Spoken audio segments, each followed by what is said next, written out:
Samstapakaya Chatarmasya Sarvadharma Swarupine Avatara Varishtaya Ramakrishnaya Te Namaha. Ram Krishna, the establisher of religion universal, embodiment of all religions, to you, noblest of divine incarnations, I offer my salutations. So we can begin with that. We can add one more prayer since it's also Swami Brahmananda's birthday celebration today. Om Guru Brahma Guru Vishnu Guru Devo Maheshwara Guru Sakshat Param Brahma Tasmai Shri Guru E Namaha. We prostrate to the Guru, who is himself Brahma, Vishnu, and Maheshwara, who is truly the Supreme Absolute itself. So I'm going to combine the usual question and answer session. So I'm going to take questions actually this evening, but I'm going to try and combine it with a little bit of information and inspiration about Swami Brahmananda, who is otherwise known more popularly as Maharaj, Raj Maharaj. The name came about, of course, because Ramakrishna once commented that Swami Brahmananda, Rakal as we would call him, and Rakal is really a name of a companion of Krishna, but we'll explain the significance of that as we go on. That Rakal was capable of ruling whole dominion, whole country. He had the capacity, he had a regal appearance, but he also had a regal capability as well. And for that reason, he became really the first president of the Ramakrishna Mutt and mission and order that Swami Vivekananda had instituted.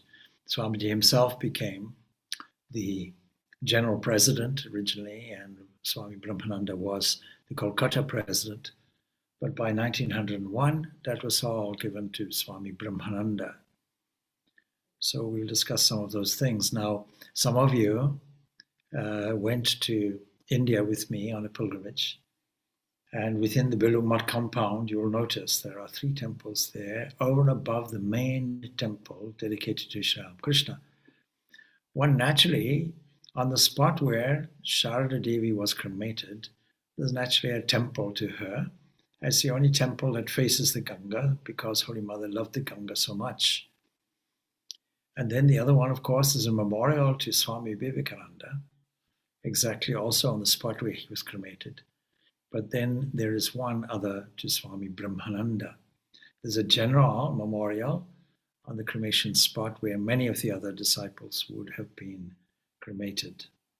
So the whole place is sacred. It's all sacred, I should just mention in passing, because Swami Brahmananda had mentioned that he loved Belur so much, that whole premises, and found it so sacred and holy because of the master's relics there and the association of Swamiji and all the holy people there, that even on his passing, he would be present there. And many have found and felt the tangible sacredness and presence of not only Swami Vivekananda there and Ramakrishna, but also Swami Brahmananda. Anyway, I'll put that to one side while I listen to any possible questions that you may have. So Swamiji, when we say lead us from death to immortality, it implies that we're coming from a place called death.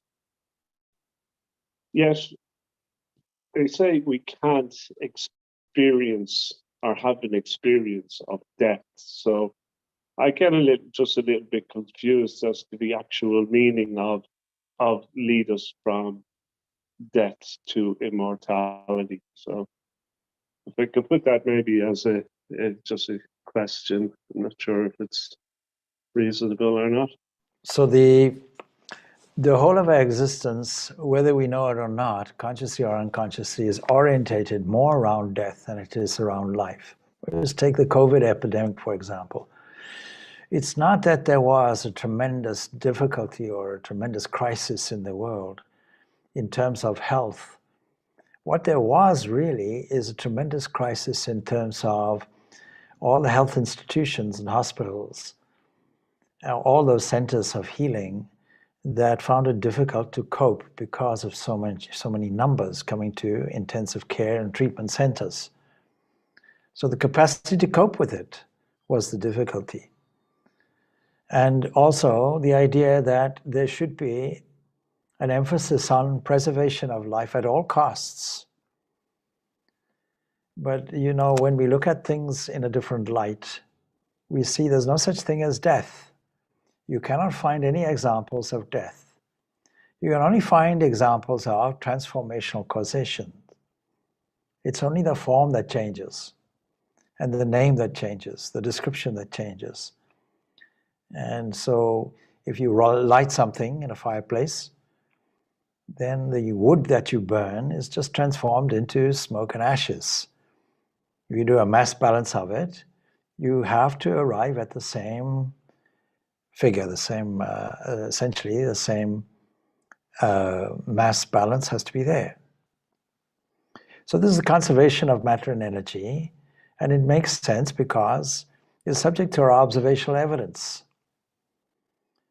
So we seem to be obsessed with avoiding death at all costs. And when you take Patanjali in his Yoga Sutras, you'll see that clinging to life is the last klesha obstacle that we have. But it is also an effect, because the preceding subtle cause of that will be attachment. It will be a kind of formula where we have a tug of war between pleasure and pain, or a tug of war between moving toward something that we want to delight us, moving to a desire, away from a fear. And this duality is what we call so-called normal life. But that also has a cause. That cause is the assumption that our identity is purely psychophysical. Our identity is to do with a thing with parts, aggregates, a kind of creaky body that ultimately gets old and limps along as we go, and has experienced physical difficulties in the past. Maybe now we have it too. Definitely, inevitably, it's likely to break down either in part or in whole.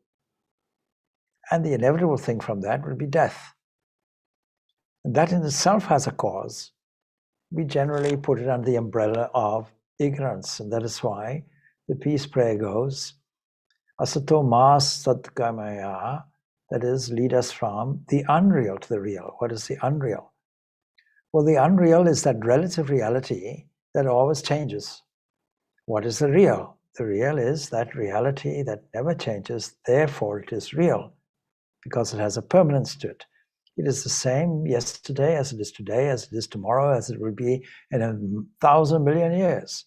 It will never change. And it is that life monad within us, as it were.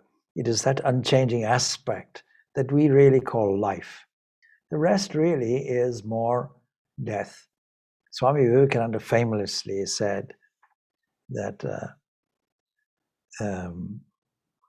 he mentioned that most people are more dead than alive, because they're not concerned with the generosity of spirit and doing and giving their life for others. Those are the people that live. But why would we sustain life if we are blasé about the whole adventure of birth, life, and death? There doesn't seem too much point in that. So that prayer is very profound. It says that there's an endeavor to get over ignorance, and the opposite of ignorance is knowledge, and to embrace knowledge wherever we can, and we're already doing it. And the net result of it in modern times has been an advance in technology and science and understanding our environment much more. There was a James Webb telescope that has recently been launched that can see much, much further than any other telescope launched, screening out all the possible interferences, going out much higher, screening itself away from deleterious radiation from the sun, from cosmic rays on the one side, and on the other side, regulating its temperature to tune in to the temperature of space. So it's a marvelous, ingenious piece of technology. But if you ask what is behind it, you can call it curiosity. But curiosity is a very minor term in relation to a thirst for more knowledge. And in every area, that's the thirst we have. It's another way of saying we want to overcome our mistaken notions about the universe and existence itself. And so when we say that, we also say, lead us from darkness to light and lead us from death to immortality. That is, lead us from the assumption of a world that inevitably has dying in it, as well as birth in it, a kind of syndrome where we don't really go anywhere because we are ignorant about anything beyond it. So what will we do about it? We'll make sure that we understand our own nature is immortal, despite the fact that we feel it's mortal. And there's an inherent understanding within us that thinks that we are immortal, even though our common sense says, no, death is around the corner somewhere, and we can't avoid it. The Buddhists have a wonderful, wonderful meditation all to do with death, to shake us up into the reality of it instead of ignoring it, putting it in a cupboard, and only bringing it out when we find some experience from friends or family or something like that of death. It begins with a visualization of seeing yourself on the slab. You're cold as marble. And then after some days, the decay sets in, a blueness sets in.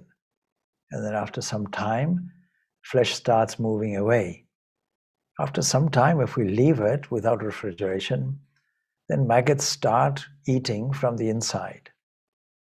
And all the organs start disintegrating. There's no life force to keep it together. What is that thread, Yajnavalkya is asked in the Brihadaranyaka Upanishad, that holds everything together? Well, it is called life. It is called breath. It is called energy. Any of these terms will be suitable. There's something that acts like a thread and holds everything together. And when it leaves, we say, the person has gone. We have a wonderfully optimistic or unrealistic phrase for it. It says, he passed on. Well, passed on to where? The body hasn't passed on. And people have this idea, you see, when I die, I want to be put in the ground. So there's still an association of the body. I'm not the body. Who cares what the body does? You can give it to the crows if you like. So there's no example really truly of death, only transformation. But we think it's a tragedy.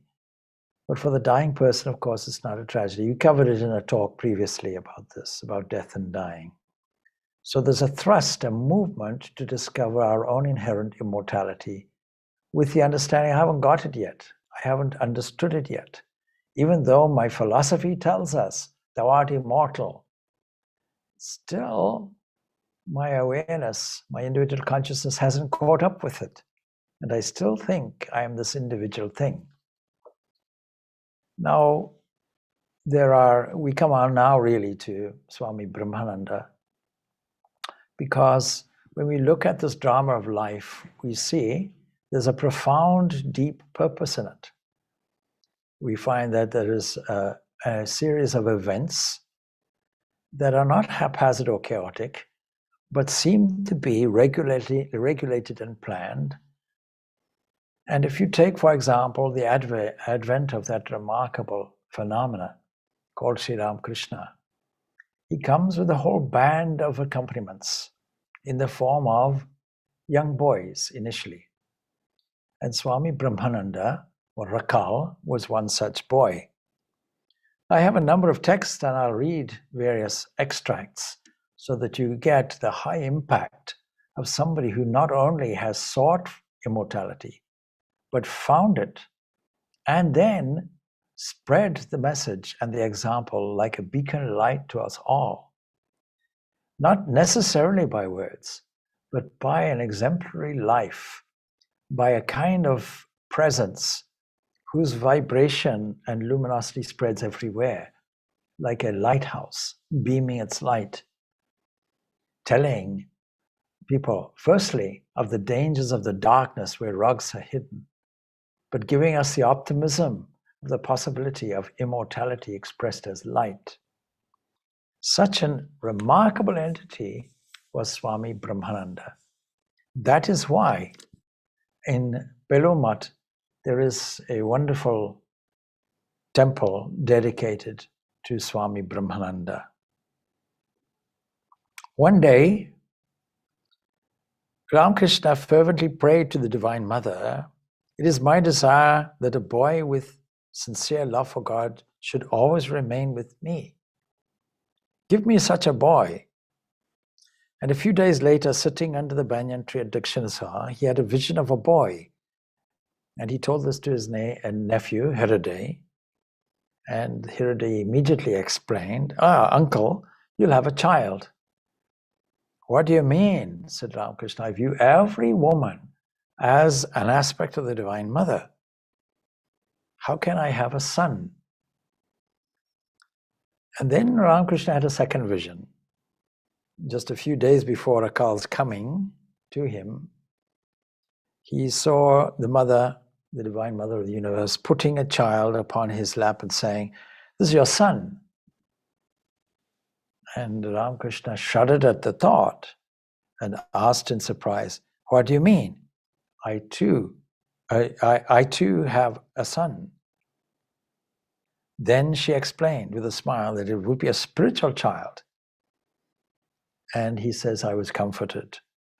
And shortly after this vision, the boy Rakal came. He was a friend already of Naran, who became Swami Vivekananda. Naran had a wonderful, strong will. He was the epitome of strength and manliness. But Rakal, by contrast, was a little soft. And they had both joined the Brahma Samaj. And of course, they had taken a vow not to worship God with any kind of form. That would have been something like a superstition. And so when Rakal's inherent nature of devotion came out and he bowed down and worshipped Mother Kali at the Kali temple, he was under severe criticism. Vivekananda scolded him with a shaking finger. "You gave a vow." And this came to Ramakrishna's ears. You see, he was very pleased with Rakal because Rakal's temperament was pure devotion. But that wasn't the only vision that Ramakrishna had. Ramakrishna had an understanding that Rakal had been a companion of Krishna in a previous life. And if Rakal were to find this out, that would be, he would go back, as it were, to the eternal realms and continue his play with his beloved Krishna. For that reason, I put out a thought in connection with Swami Brahmananda's life. He says, "Who thus dances holding hand?" There's this great, great figure of a man. And many, many of the original apostles of Ramakrishna had this great bulkiness about them. They were very large, larger than life characters. But he's dancing with Krishna, actually. Eternal companion at Vrindavan, and the title of this evening was supposed to be Eternal Companion. But what do we mean by eternal companion? It means there's a personality who is eternally present to this divine, and the divine is eternally present and expressed through him continuously. This is this wonderful personality of Swami Brahmananda. And Swami Vivekananda picked up this remark that Ramakrishna had made about the regal nature of Swami Brahmananda and had said, this from here on, we have to call this Rakal, we have to call him Raj Maharaj, not just a king, but a king of kings, a royal personality, having this regal appearance. It is true to say that Swami Vivekananda found a support and confidant in Swami Brahmananda. It's true to say that he who has seen the son has seen the father, and he who has seen the father has seen the son, vice versa. And in a book of reminiscences about Swami Vivekananda, Swami Brahmananda, I should say, my own teacher, Swami Vireshwananda, makes this remark. He says, up front, he says, that it is said that Swami Brahmananda, when walking from the back, you would think that it is Ramakrishna. Many of the people who knew Ramakrishna mistook Swami Brahmananda for the figure of Ramakrishna moving. He moved like Ramakrishna, and he was filled with Ramakrishna, and everybody thought of him as this master embodied in Rakal. Such great, great respect they had for him because Ramakrishna had so much love for him. Before Ramakrishna, Rakal was something like a child, having all the vagaries of a child, the moodiness of a child, the petulance of a child. And Ramakrishna treated him like a mother. Rakal's own mother had died when he was about 5. And you can see now how Sri Ramakrishna filled the gap in with a motherly nature. There are so many different stories of this interchange that was there. But you see, even the greatest of meditators, and Rakal, who later became Swami Brahmananda, was a natural meditator. But even he found it difficult to meditate on occasions. It gives us an enormous comfort to know this. And when he frankly expressed it to the master, in a typical way, muttered something fairly inaudible, but wrote something on his tongue, and thereafter he never had any difficulty, to the extent that in later life, going on a pilgrimage in many different places, he got so absorbed, he would go into a state of introspection, deep, deep samadhi, and it was difficult to get him out. When he was president, then he had to naturally attend to some administrative things, even signing documents. And it was a trouble for people to rally him round to board meetings of trustees or to get him even to sign documents. On one occasion, he had to sign a document and he postponed it. I'm not feeling that well today. Eventually, but Maharaj, it's just, what's the difficulty? You just put your name here, that's all. And he said, yes. He said, but I can hardly remember my name. So to get him to a board meeting brought his mind down to this worldliness. On one occasion, there was a rich person who wanted to give everything to the Ramakrishna movement and renounce and become a monk. And so Swami Brahmananda, who had this inherent wisdom on top of this, not just a mystic, but he was also a profound administrator in his own way. And he was wise as well as a mystic. And his wisdom prevailed on that occasion. And he said, you see what this man wants to do? He wants to take our renunciation and give us his worldliness. Let's not accept it. And Swami Purnananda, who was there, who presented the offer, immediately understood. It was Swami Sharananda, General Secretary of the Order of the Mutt and Mission, who told somebody, if I tell you something, please weigh it up as to whether it's accurate or not. or whether it's wise or not, or whether it's worth following or not.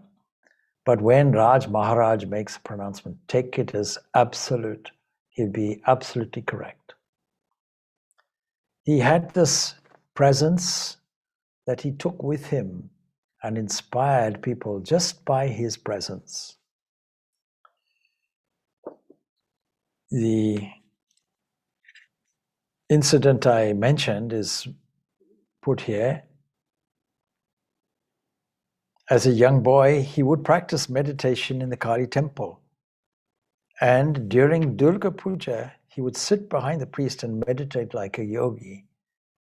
From his childhood, Rakal was quiet by nature and deeply religious. So, just taking a few further extracts, and I'm taking them from various sources. One source will be God Lived with Them, compiled by Swami Chetananda. I have a signed copy here. And one is the disciples or apostles of Sri Ramakrishna, compiled and edited by Swami Gambhirananda, which is a shorter kind of version of it. I'll read a little bit from each text. And there's also that text compiled by Swami Brahmananda, his life and teachings, but otherwise overall entitled The Eternal Companion.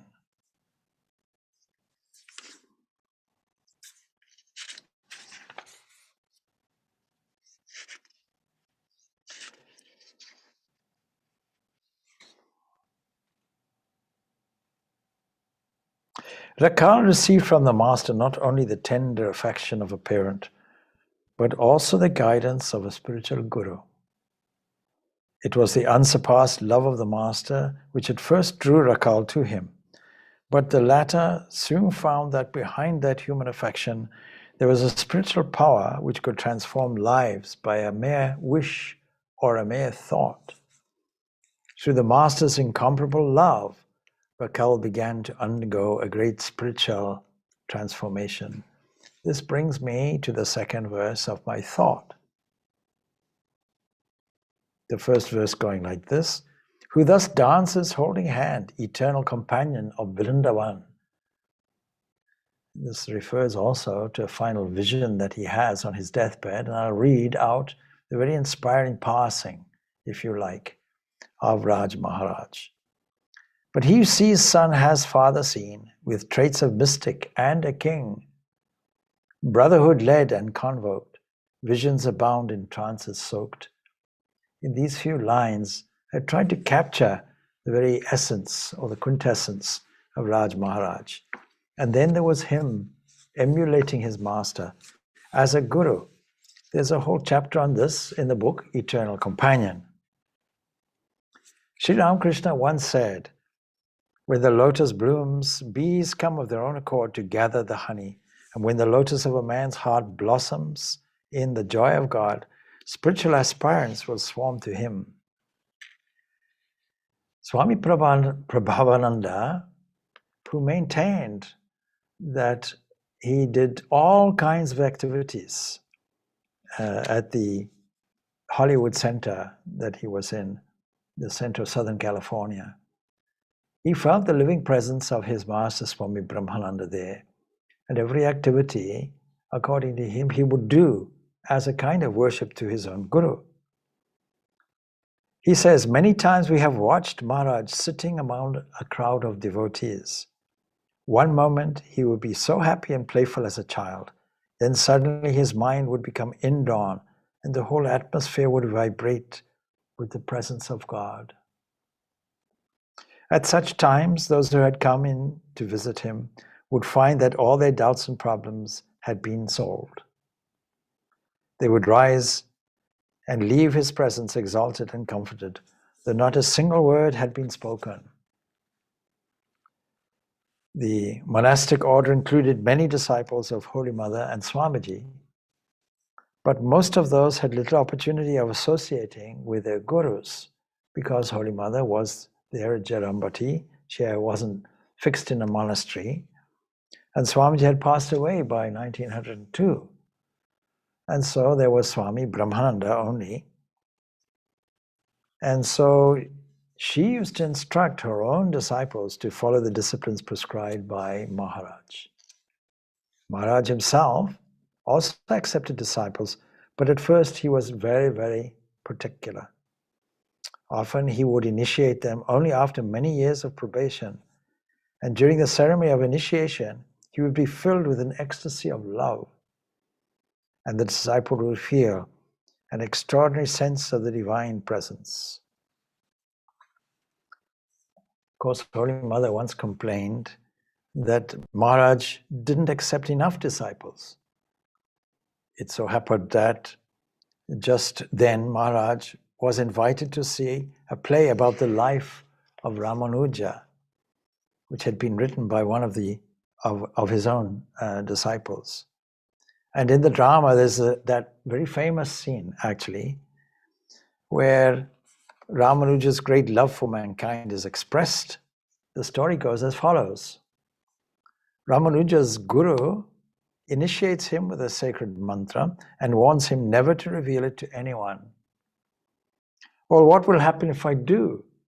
Ramanuja asks, and his guru replies, whoever hears this mantra will be liberated from the bondage of his ignorance, but you yourself will suffer damnation. Ramanuja goes at once into the temple, gathers a crowd around him, and utters the sacred mantra in the hearing of everyone. And his guru pretends to be very angry and rebukes him for his disobedience. But Ramanuja answers, if my damnation can liberate so many people, then my supreme desire is to be damned. And the guru was delighted. You are great indeed, he exclaims. I give you my blessing. And he declares that the philosophy of qualified monism is to be known in the future, as of course the Ramanuja philosophy. And so this drama and the Holy Mother's remark both made a deep impression upon Maharaj. And after this, he initiated many, many more disciples indiscriminately. He had the capacity also, touching on this subject, to recognize his own future disciples, just at first sight. And then he had the habit of binding them to him once with an indescribable love. It is this love that characterizes a true guru, true teacher. 2 young college boys came to visit him. And to one of them he said jokingly, "Let me see your palm." And as he looked at it, he remarked, "You have a tendency toward worldly enjoyments, but by the Lord's grace, you may be able to overcome it." Swami Brahmananda, who was present, asked Maharaj to look at the other boy's hand also. But he replied, smiling, "No, I don't need to do that."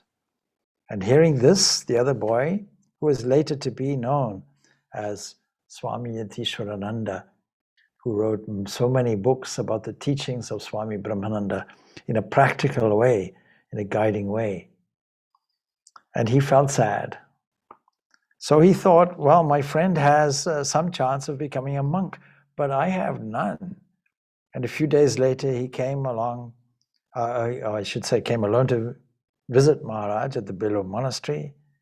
And he met Swami Brahmananda's personal attendant, who told him, "No, Maharaj said that you would become a monk." And indeed he did. A few years later. He became a monk, while the other boy married, but remained a devotee. And before Yatishwarananda became a monk, Maharaj told him, "Give your body and mind to worldly enjoyments, and the world will destroy them both. Devote them to God and His service, and you will enjoy bodily health, peace of mind, and spiritual joy." So Yatishwarananda himself has a description of his own initiation. He says like this, "The day Maharaj was to initiate me, I felt a spiritual power tangibly emanating from him. After the initiation, I bowed down to him.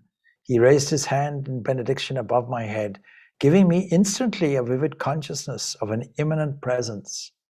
And I realized that the whole universe was merged in that presence. That day also, I got a glimpse of the divine nature and power of the Guru. I was literally transported into a new life. And the power that he transmitted to me that day is still working within me. This is really the sign of a remarkable life.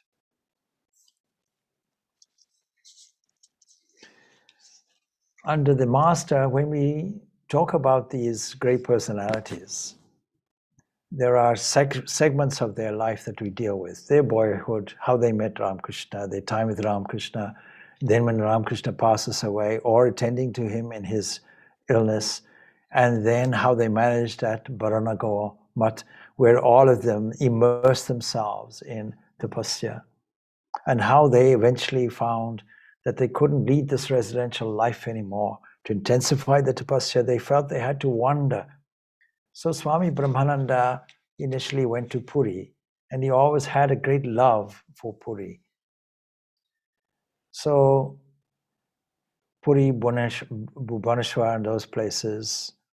But Swami Vivekananda loved him so much, because the Master had loved him so much, that he had to send somebody, please go and look after him. Let him not suffer. Please let him stay at Balaram Bose's house. Balaram Bose had a residence there.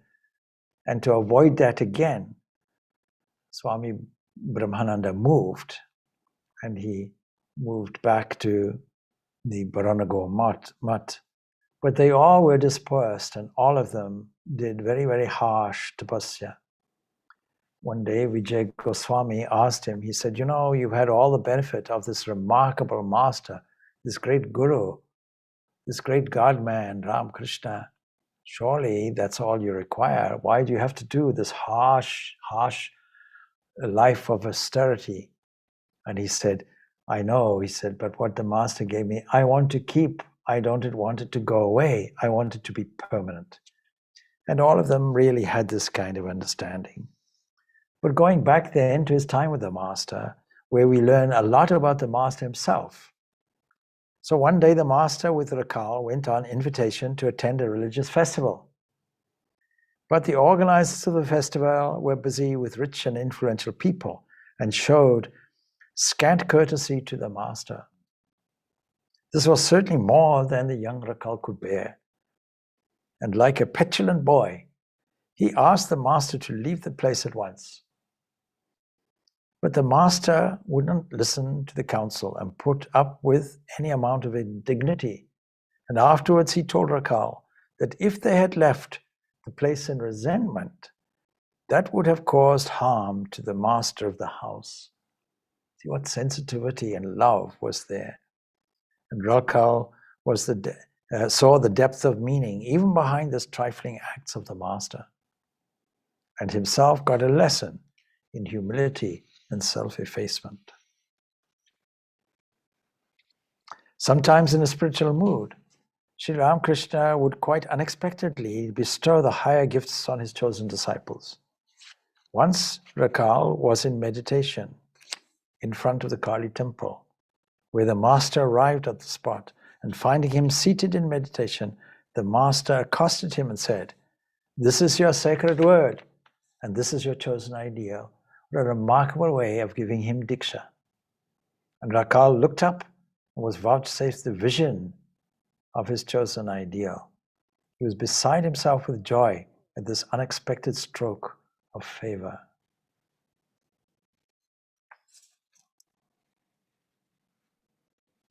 His interests were varied.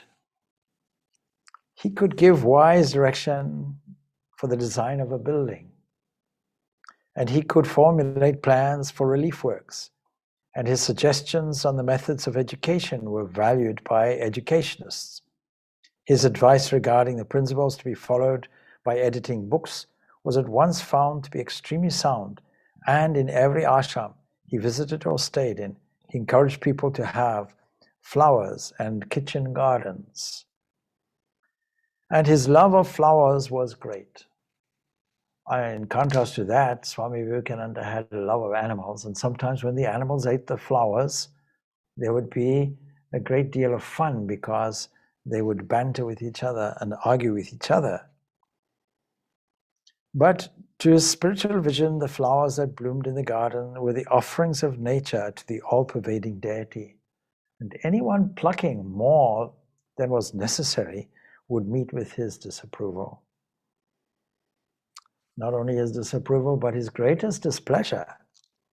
He would see that the accounts of public money were kept with strict regularity, and he would not tolerate the slightest carelessness in this respect. I told you about the non-worldliness and his unwillingness to immerse himself in these organizational affairs on the one hand.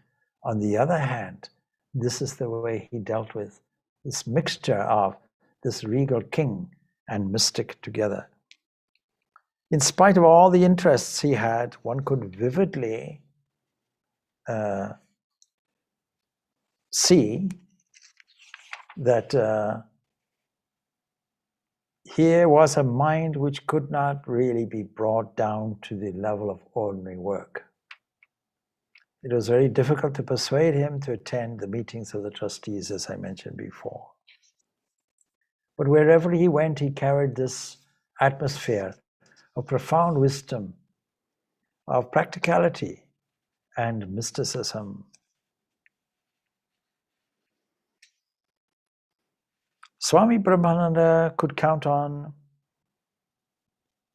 implicit allegiance just because he kept the master's spiritual ideal above all other considerations, and that was the key and secret of his success and his leadership as well, and his influence.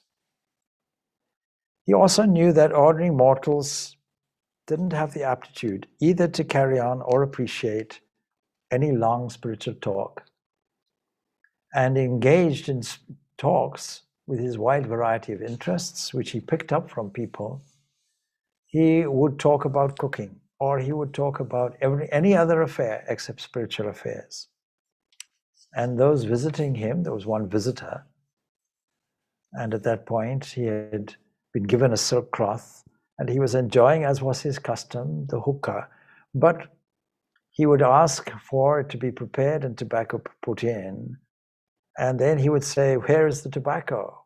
And said, "We gave you the tobacco." He was completely unaware of it. Seeing through the door, this Raj Maharaj, to all intents and purposes, leading a life of luxury, the visitor went and sat on a bench. Swami Premananda came and thought, "Oh, you haven't seen Raj Maharaj yet?" He says, "No, I've seen him." He said, "Oh, go and see him again." And he then spent several hours with him and became a devotee.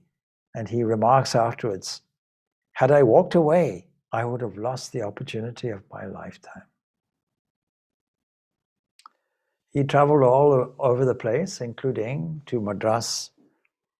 And from Madras city, he went on a pilgrimage to Rameshwaram, Madura, and other places. And in many of these places, not only did he gather people around him who were struck by his tremendous saintliness and his potency, but he also carried around with him an air of profound peace. We might say the peace that passeth all understanding. He had a great love of music, although he himself was not a musician. And so he took on the arrangement of good devotional music everywhere. He would institute things from different parts of India. He would introduce on Ekadashi days the Ramnam, or practice of recitation of that, today held in many monasteries throughout the world. And he would also introduce, of course, the Durga Puja was there, and he had a vision about that, as did Swami Vivekananda, and that is why this was instituted at Belur Math.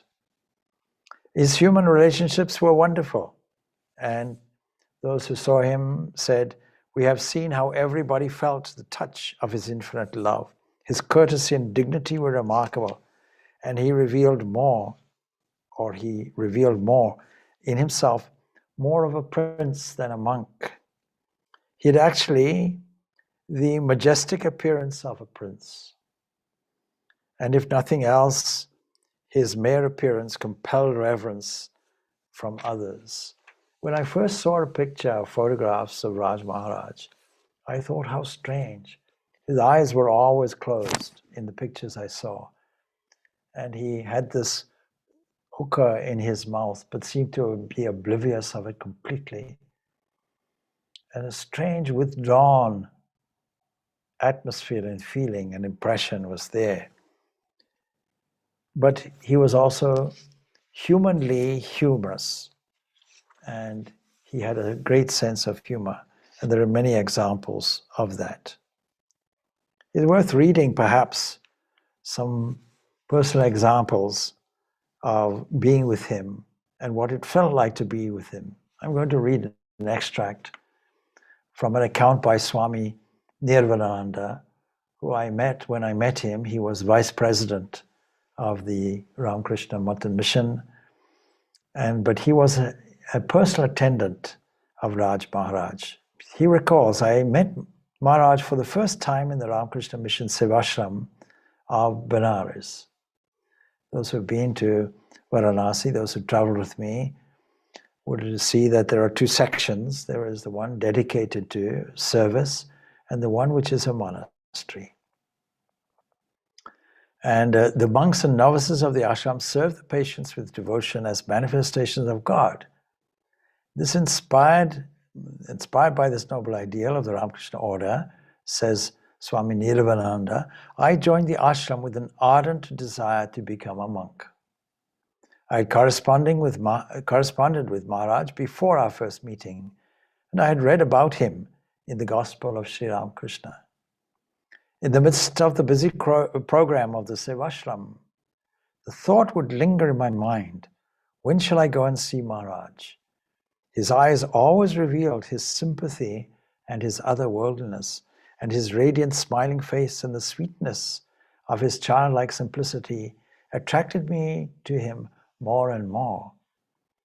And at the end of my daily routine, whenever the opportunity presented itself, I never failed to be near Maharaj and to wait on him, just to be permitted to do some personal service. Through such service, sometimes I felt flashes of joy within myself.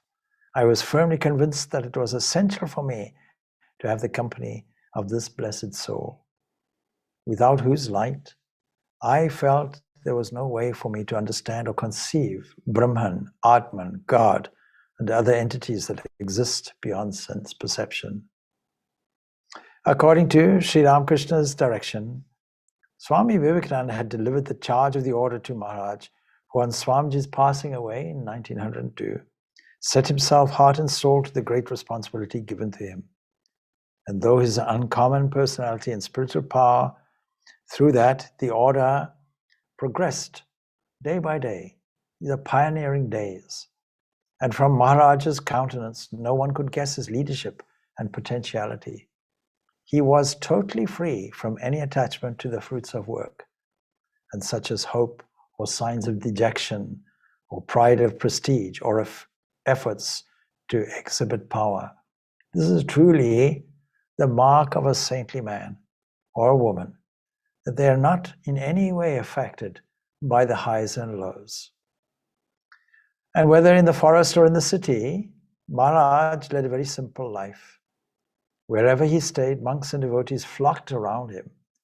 Those who came to see him went back overwhelmed by his piety and his pure and unselfish love toward all.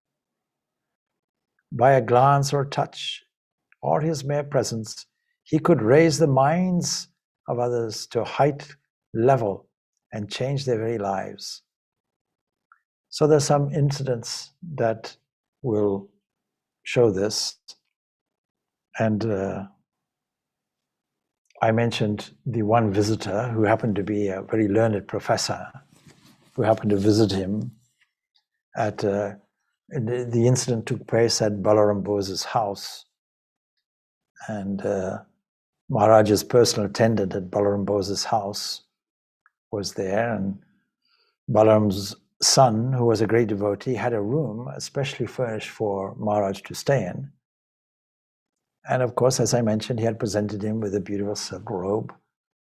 And one day, the professor, who was the visitor, entered Maharaj's room unannounced. And then seeing him smoking a hookah surrounded by luxury was a tremendous shock to him. This was Ramakrishna's spiritual son, whom he had imagined as so austere. And without introducing himself to Maharaj, he just left the room. But he didn't go away, he just sat on the veranda and thought about the experience he had just had. And when the attendant returned, he saw the professor seated on the bench, and unaware that the visitor had already been to Maharaj's room, he said, "Would you like to see Maharaj?" And the professor thought for a moment. This was a decisive moment. He could have walked off and said, "I've seen him already, thank you." "Yes, I would." "Fortunately," he replied. And so, as I say, he was ushered in and Maharaj welcomed him. But when the professor came out, about an hour or so later, he said, "I almost made the greatest mistake of my life. I was going to judge Maharaj by externals with my own idea of spirituality. Now the deepest problem of my life has been solved." And he later, of course, became a profound and deep and dedicated disciple of Maharaj. So we can not see from the outer appearances, all these things lavished, but internally Maharaj completely immune to that. And we can see that if they had only studied his hard life of tapasya, they would have realized that if he was lavished with luxury or lived on nothing, it would have meant the same to him. There's also an incident you may know or have heard of, Devan Babu, and he was called Devan Babu, and he was a devotee of Sri Ramakrishna, and he friendly, of course, to all the direct disciples. He was particularly friendly with Swami Purnananda.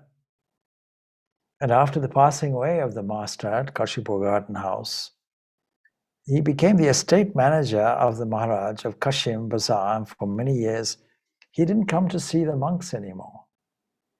Anyway, one day Swami Purnananda met him by chance and brought him to Belur Math, and Maharaj was at the monastery at the time. And when he saw Devan Babu, after such a long interval, Maharaj said to Swami Purnananda, says, "Well, Gangadhar," that's how they addressed him. They had pet names for each other also, intimately calling each other by their names and interacting in such a loving way. So he said, "What has happened to your Devan? He has changed very much in movements, manners, everything. His whole face has a worldly expression, and he dresses like a dandy. Has he forgotten the master and all of us? What a remarkable thing, having come under the umbrella shadow of Ramakrishna, having watched him, lived with him, experienced him, and all of a sudden we can forget." It can happen to anybody.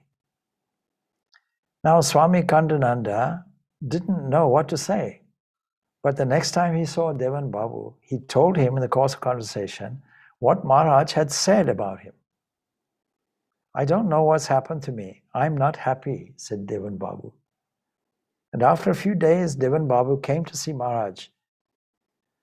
"I was sitting in front of Maharaj's room. I meaning Swami Nirvananda.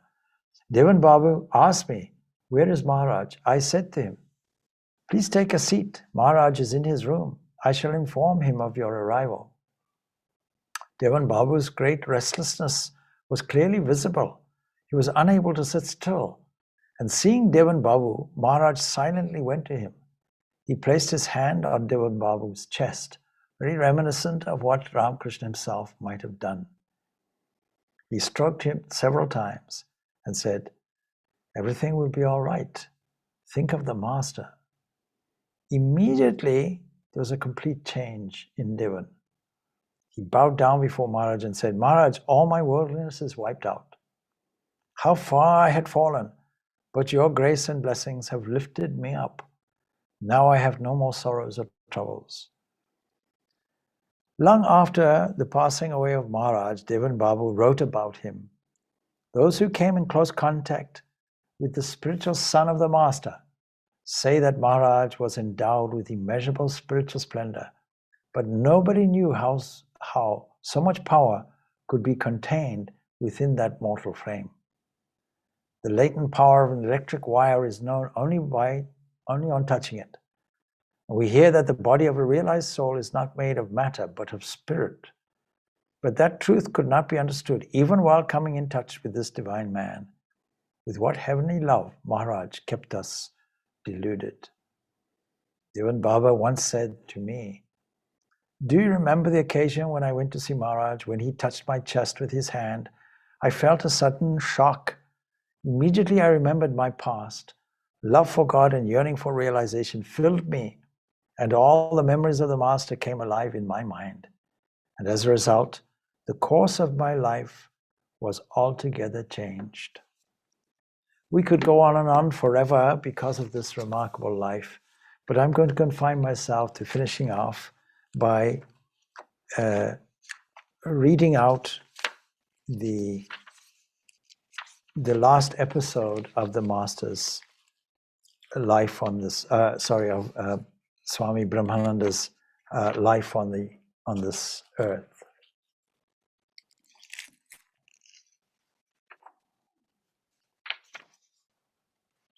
Oh, it's in this other book, sorry. There we are. I marked it specially. All right.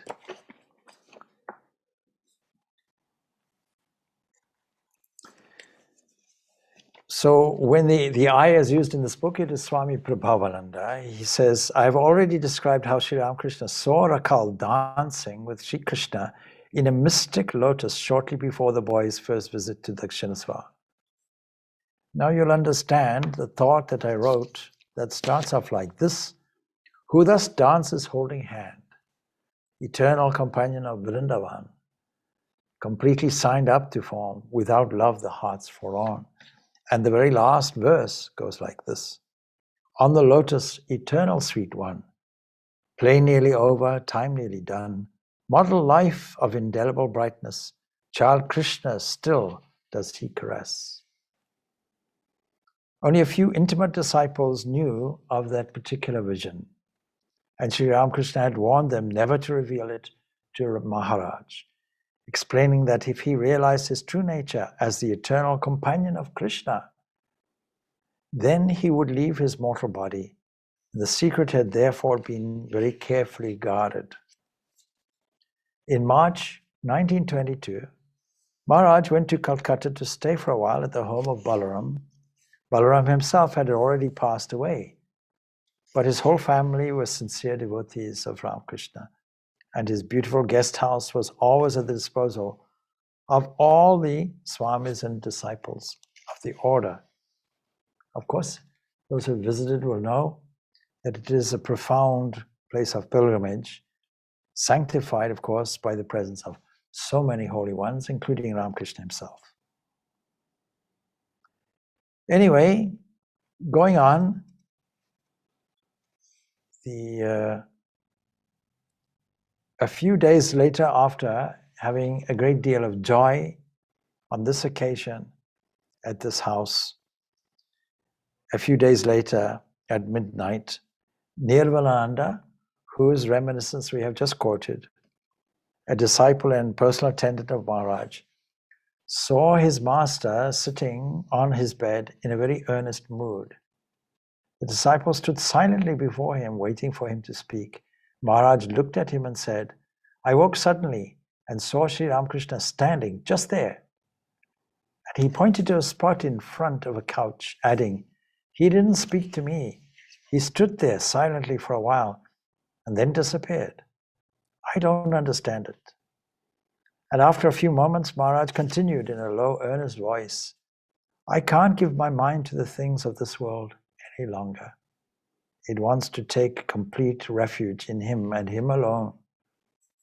And shortly after this, the birthday of Sri Ramakrishna was celebrated. Maharaj stayed at the Belu Math for the occasion. Then he returned to Balaram's house in Kolkata.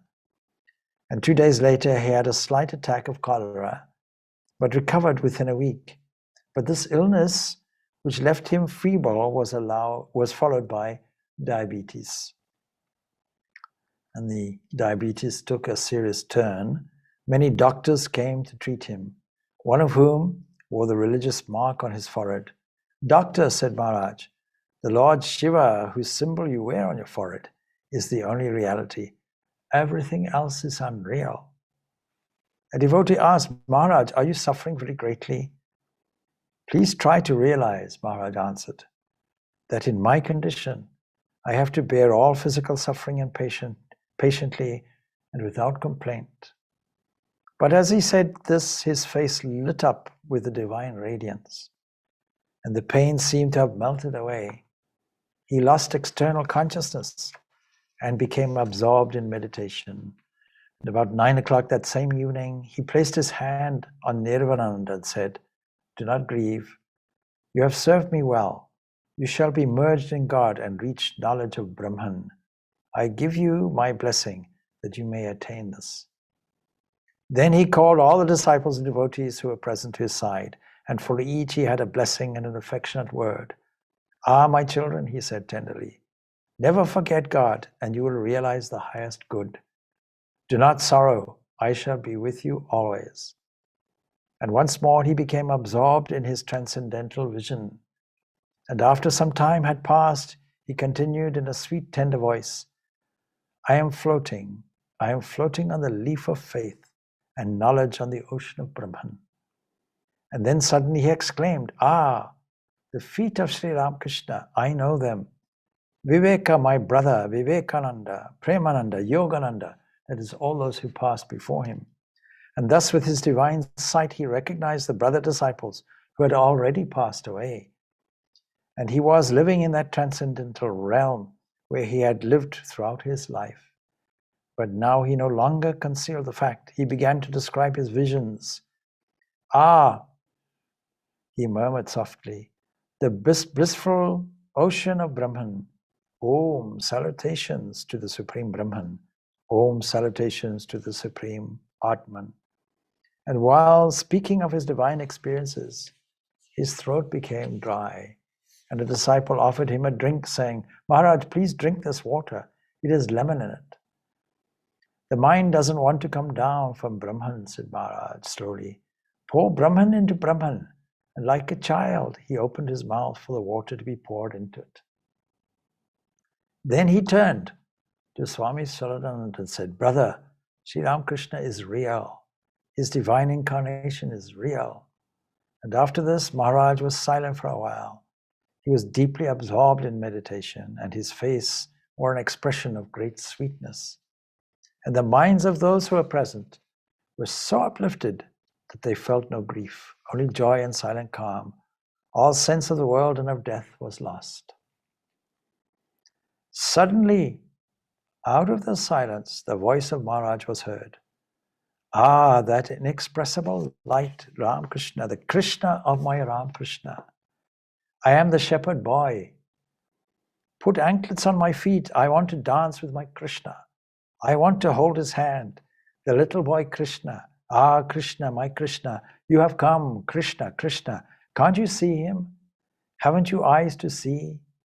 Oh, how beautiful, my Krishna on the lotus, eternal, the sweet one. My play is over now. Look, the child Krishna is caressing me. He's calling me to come away with him. I am coming." The tenderness and heavenly compassion that filled his heart were expressed in every word he uttered. And the whole atmosphere, of course, of the large hall where he was lying seemed to vibrate with this emotion. No one can describe the extraordinary sense of holiness which was created by his presence. Everyone knew that the fateful hour was approaching and that Maharaj was taking his final leave. And then, of course, during the early hours of the morning, he remained silent for some time and fell into a slumber. And at 7 o'clock, he awoke and was again possessed by this high spiritual mood. He called a few disciples who had just arrived but had not been present the previous night. And to each he gave his blessing, bestowing comfort and fearlessness. 2 more days passed and another night came on, but by this time his life was despaired of and gloom fell upon all. But his physical condition grew worse and worse, and the doctors were amazed they had not passed into a coma some days before, as is usual with this kind of illness. But so great was the power and spirituality of his mind, so completely was it freed from the meshes of physical matter, that it remained completely unaffected by the condition of his suffering body, and he maintained perfect consciousness right up to the last moment of his life. And of course, that evening faded into the night. His chest suddenly heaved. It was as if a great wave of breath passed up the body to the throat, and his half-closed eyes opened, and he gazed into the distance, his eyes shining with a brilliance and unspeakable beauty. And thus it was, April 10th, 1922, the life left his body. Do not grieve, I shall be with you always. These were his last words to his disciples. And after his passing away, those who were there all felt that Maharaj was intensely present within us, and therefore immortal is my own final words on this. I could have given a talk, but how powerful the writing was that I've just read from the Eternal Companion and from the various other sources. And I hope it serves us to show the reality of a divine life that is the true example of immortality, the shining light that leads us. So Jai Shri Swami Brahmananda Ji Maharaj Ji Ki Jai, Raj Maharaj Ji Ki Jai. Thank you.